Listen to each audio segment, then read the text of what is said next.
বিশ্বের সবচেয়ে শক্তিশালী সামরিক শক্তিগুলোর একটি হলো ইউনাইটেড স্টেটস।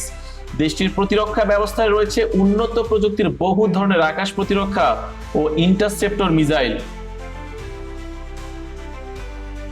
এগুলোর মধ্যে উল্লেখযোগ্য হলো প্যাট্রিয়ট মিসাইল সিস্টেম, থার্ড এবং SM-3।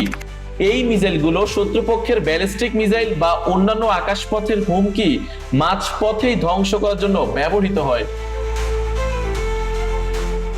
সাম্প্রতিক সংঘাতের কারণে এসব উন্নত প্রতিরক্ষা মিসাইলের ব্যবহার দ্রুত বৃদ্ধি পেয়েছে।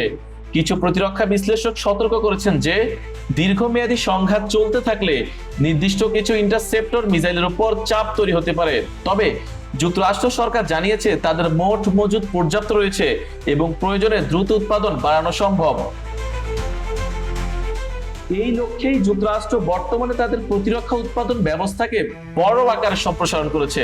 বিশ্বের বৃহৎ প্রতিরক্ষা কোম্পানিগুলোর মধ্যে রয়েছে লকহেড মার্টিন, বোয়িং এবং রেইথন টেকনোলজিস।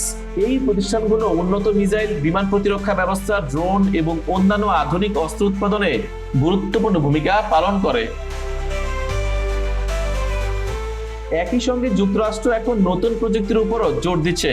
কৃত্রিম বুদ্ধিমত্তা, AI চালিত রাডার, স্বয়ংক্রিয় প্রতিরক্ষা ব্যবস্থা এবং লেজার ভিত্তিক ডিরেক্টেড এনার্জি অস্ত্রের মতো প্রযুক্তিতে বিনিয়োগ বাড়ানো হয়েছে, যাতে কম খরচে ড্রোন বা মিসাইল হামলা প্রতিহত করা সম্ভব হয়।